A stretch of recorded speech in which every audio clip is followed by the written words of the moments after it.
critical minerals and rare earths, and we're going to be signing an agreement that's been negotiated over a period of 4 or 5 months. Mr. President, on the war that you haven't solved yet, the Ukraine-Russia situation, have you now locked in a meeting? And can you explain, just a few weeks ago at UNGA, you said that Ukraine could possibly win the war and well, they could. Territory, but now they could still win it. I don't think they will, but they could still win it. I never said they would win it. I said they could win. Anything can happen. You know, war is a very strange thing.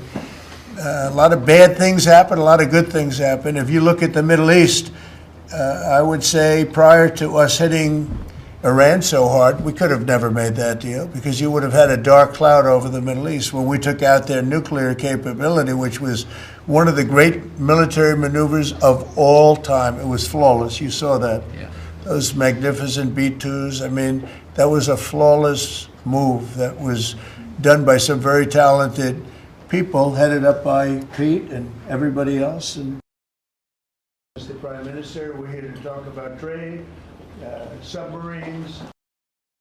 And it totally opened up the Middle East. It took the cloud over the, we had a dark cloud over the Middle East, and now it's all, I mean, we have a little situation relatively with Hamas, and that will be taken care of very quickly if they don't straighten it out themselves, because they're in violation of their agreement.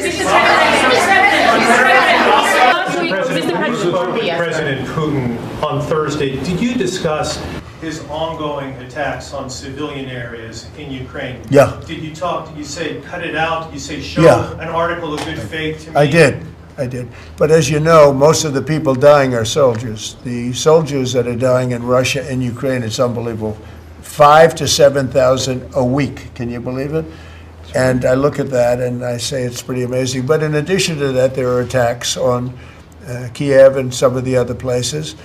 And it's human lives, but the big number of human lives is soldiers that are being killed in the battlefield. Anywhere from 5,000 to 7,000, sometimes more than that every single week. It's not even believable. It's a bloodbath. It's the worst since the Second World War, the worst number of people. And, you know, it doesn't affect us in any way. We don't pay anything because now they pay us for the weapons that they get. The NATO is paying us for the weapons, as you know. It doesn't affect. I guess you could say that's a positive thing. They pay us, but I'm not interested in that. I did straighten it out.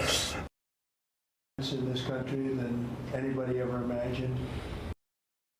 That's a war that would have never happened if I were president. But we do speak about that. I speak about all of the lives, but I do speak about the civilian lives. Yeah. The First Lady has done such an amazing job on the Ukrainian children who were abducted by Russia.